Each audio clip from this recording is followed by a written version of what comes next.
Smarterfan.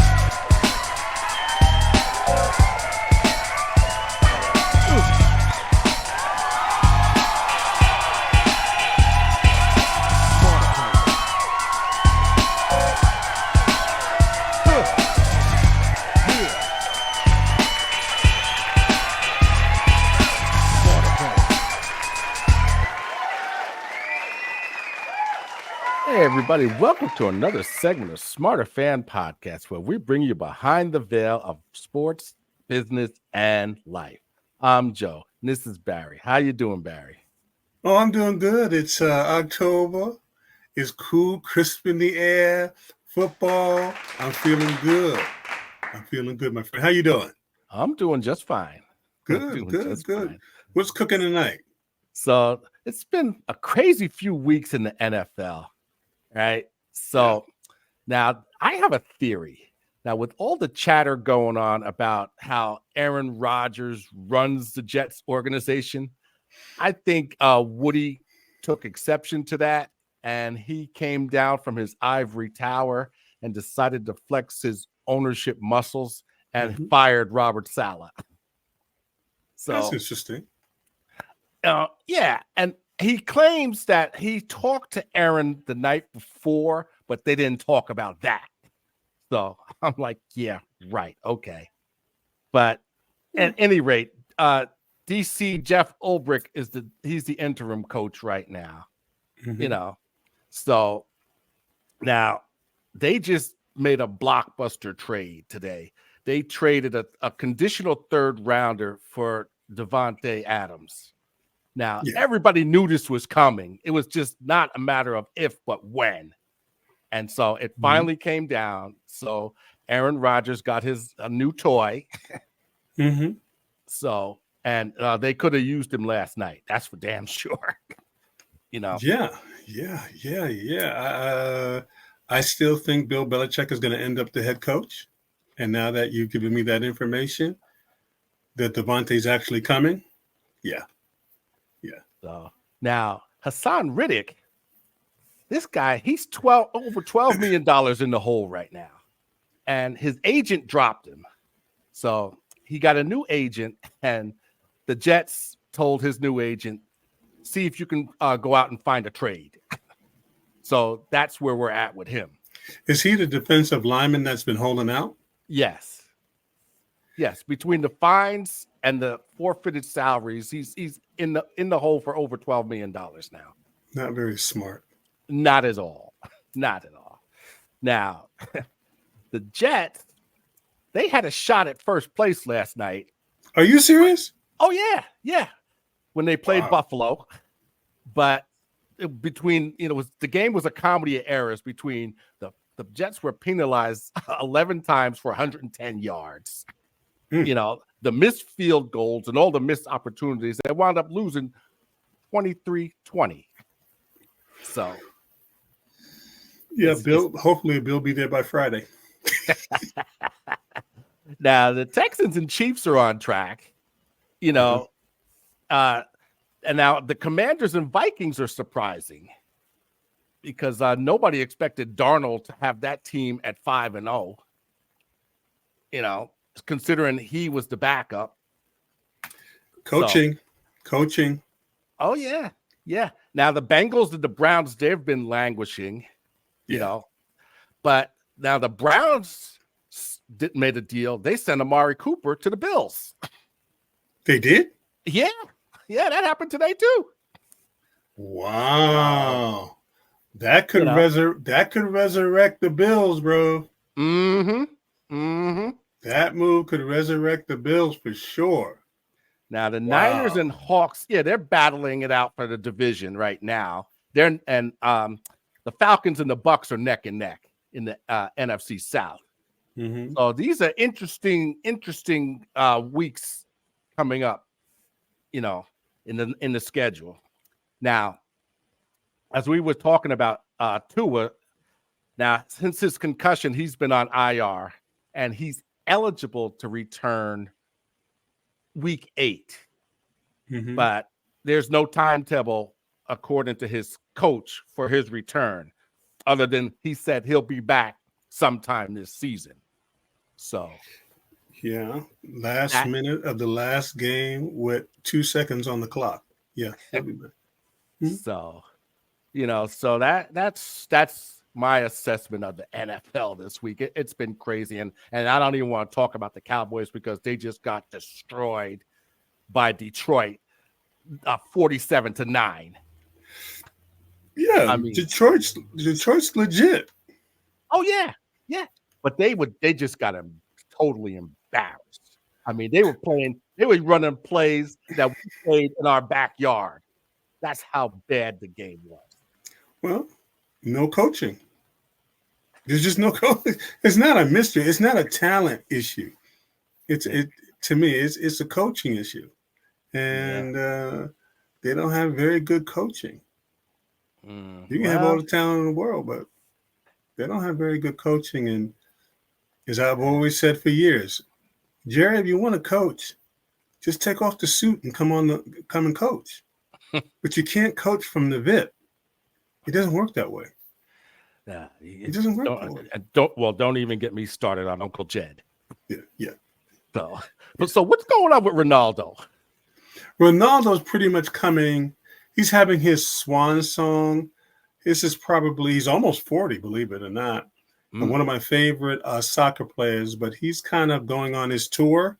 Mm-hmm. And, it's just amazing. They're taking in a lot of behind the scenes and his kids and relationships. And probably being the most transparent he's been in his career. And, the people that he's touched, it's just a really beautiful thing to see. Mm-hmm. And, just his mindset. He said something that was interesting about his wife said something to him of why he hasn't won the big one. And his response was, sometimes it falls that way, basically, and sometimes it doesn't. But that doesn't define who I am as a person. Right. And she says, well, people are talking. I said, yeah, you can talk all they want. But I have no shame in my career, and it just made me think about, and this is not directed at her, but just the lack of how people don't understand the sacrifice to be an elite athlete. They just don't understand what it takes. So many things have to happen to win those trophies. And he's a very decorated player. You know what I mean? He's in the Hall of Fame. He's an elite player. Right. But it's just amazing. And it's just kind of like a human nature. Again, I'm not directing this toward her, but here you are living a multi $300 million lifestyle that you didn't run lap. You didn't pull one hamstring. You did nothing but be in the right place, right time, and someone he was attracted to. Mm-hmm. Yeah. And you're allowing outside voices to talk crazy to your man while you live in the house of what his sacrifice has built. So it was just kind of like, it's amazing, but it's kind of that delusional fandom by people who've never accomplished half what he's had, or even let's forget about the accomplishment, the sacrifice, 4 a.m., diet, exercise, training, all of that. Yeah. Most people could not go through that, much less perform in front of 100,000 people and be elite. Definitely. And it's just so sometimes when I hear these delusional comments from most of the people who've never won anything. Yeah. Anyway. So I just wanted to give my salute to Renaldo. I love him. He's a great athlete, and has done a lot for soccer, which is one of my favorite sports. Yeah. Okay. Well, I'm going to switch gears a bit and talk about baseball. Oh. The Mets. Okay. Oh. They've been the best team in the majors since June. Okay. Wow. They've been on a magical run. And they surprised the Brewers, they surprised the Phillies, and they find themselves in the LCS against the Dodgers. Wow. Now, the Dodgers brought them back down to earth a bit in game 1, beating them 9-0. But they bounced back in game 2 and did what they needed to do. They gained a split out in LA, so they headed back to New York. So that says a lot. Oh yeah, definitely. So now the Yankees, they beat the Royals, whom they haven't played in the playoffs since 1980. And so now they're going up against the Guardians, and hey, it's money time. It's money time for Judge and company. Now they won the first game 5-2, but what worries me is they're still not hitting. They had bases loaded twice in 1 inning and scored 2 runs. So their pitching has been getting them by. So, and they finally got a good start out of Rodon. He because he's a Jekyll and Hyde. So, but hopefully they'll get through game 2. They got Cole going tonight, so we'll just have to see what happens. Now, Tropicana Field was the roof was shredded by Hurricane Milton. Okay, and they say that it may take weeks just to assess the damage. I believe that. Yeah, and at the time, the place was being staged for first responders. So, but fortunately, there were no injuries. Thank God. So I mean, Florida is just a mess right now. I mean, there are some places where the water hasn't even receded yet, and now one lady found an alligator in her garage. Oh my goodness. So it's just crazy down there. It really is. So what's going on with Mr. Hamilton and Formula One? Man, listen. I love Hamilton, Formula One. Man, I was watching some race he was in, I think in Brazil, and they tried to pull some politics on him, and it resulted in him being put last. He still won the race. I love it. And, they kind of showed him, going before the board, and he was like, well, why are y'all putting me last? And they came up with some shenanigans. And so he's no rookie to this. No. And so he realized that they was just basically trying to get their boy to win the race. And he said, all right, okay. All right. So he's in the back, warming up the car. Man, by the end, first place, champion, bopping bottles. I was like, hey. Yeah, y'all can cheat all y'all want. I'm still going to win. I'm just better than y'all. Yeah. I know you want your boy to win. It ain't going to happen while I'm on the track. I just love that guy, man. He's just so, I love Formula One. I just, it's just a great sport. And just to see him do what he's doing in Formula One, it's just, I just love it. I really love it. Well, I believe we talked about him going to Ferrari next year. Yeah. So that I think that's the only way Ferrari is going to get the luster of Ferrari restored. I think that's the only way. think so too. Yeah, they've just not been able to get in that winner's circle since Schumacher. Yeah, that's right. Yeah. Since Schumacher. So it just makes sense. They've tried, but you got to have the right quarterback. You got to have the right driver. That's right. Okay, so basketball. Now the Liberty, they're on a mission. Okay. I'm so shocked they in it.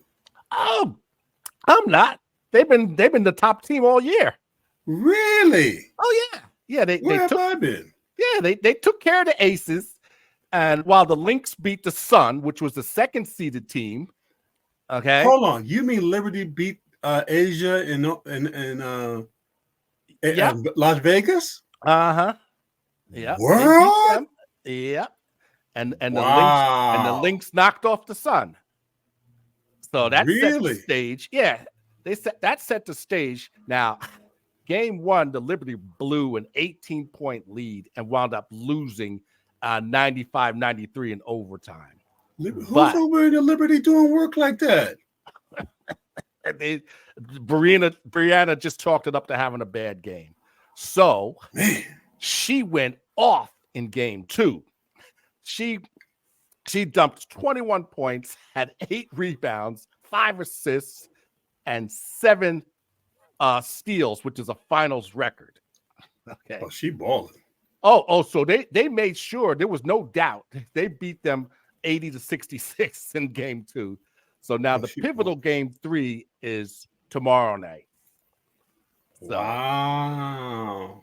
Yeah, or Wednesday night. So now the Knicks, we heard about the big trade they made. They traded Julius Randle and Dante DiVincenzo to Minnesota for Karl-Anthony Towns. So they needed a center. But I didn't want to see DiVincenzo go because he's a good gritty outside shooter. Yeah, and gritty. He gets in there and he mucks it up. Yep. And but that had to, that was a deal maker for the Knicks. Yeah. They had to do it. So, but they still got Mikal Bridges. So we'll have to see how that works out. Now Mitchell Robinson, he's still nursing those ankles, so they said he won't be back until January. Yeah, rest, bro. It's a long season. So now I have to give congrats to the Hall of Fame class of 24, which includes Vince Carter, who seems like he's played forever.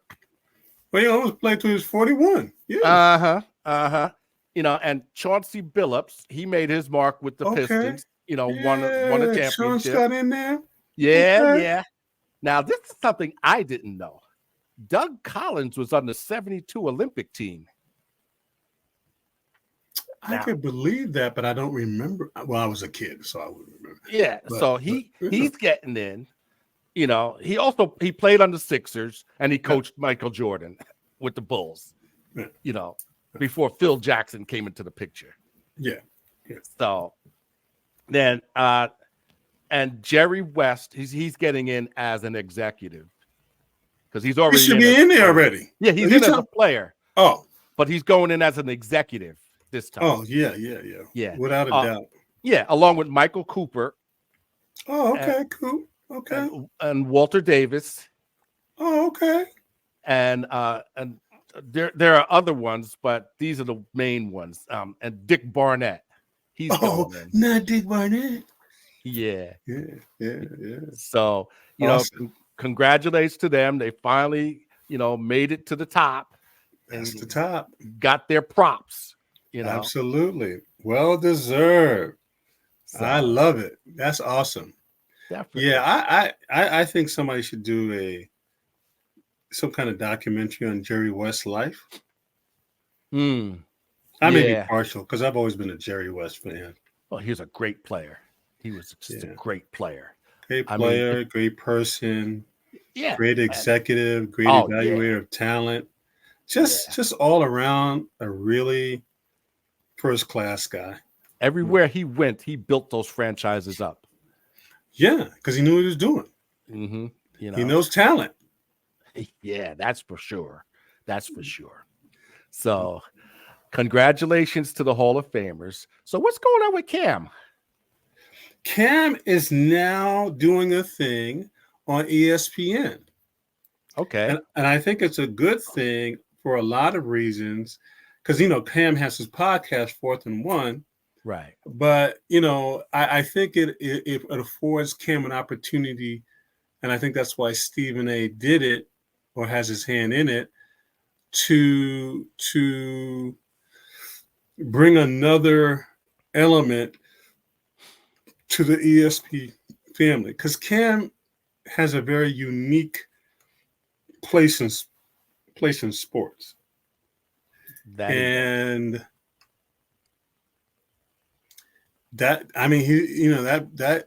a lot of fans and a lot of impact and a lot of perspective. And then because he played the high profilest position, quarterback. Mm-hmm. So he knows and understands things. I mean, he's part of that first wave of $100 million quarterbacks. Yeah. And being a quarterback, as I keep saying, the evolution of the black quarterback on prime TV needs to be watched by everybody. It's great. Yeah, I want to see that. It's really, really great documentary. Is Michael Vick is kind of interviewing all these guys and hearing their perspective and the history. And it's just if you love football, then you're going to love it. I want to see that interview with James Harris. Oh, it's awesome. All the interviews are amazing. And then you find out how they're all sort of connected, which is amazing to think about.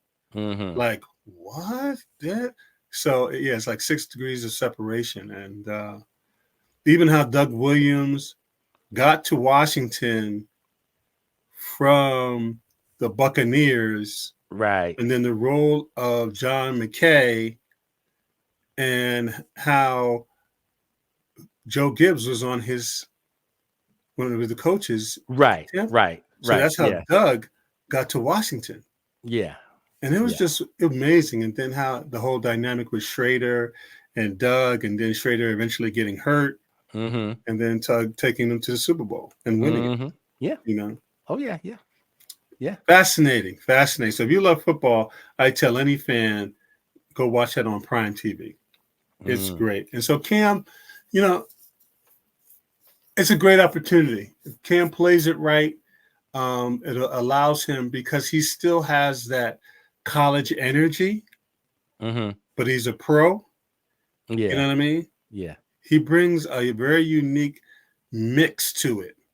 Because he's not that much older than college players. You know? Yeah. And so it's an interesting dynamic. And so definitely my man Stephen A is going to get that $100 million a year, because he's stacking the deck, boy. He's stacking the deck. He's stacking the deck. So So that's all the time we have for now. But on our next segment, we're going to delve back into the memorabilia aspect. So we will see you next time. Have a good night. All right, as we say, Smarterfan Podcast, stay in the game. Good night. Good night. Smarterfan.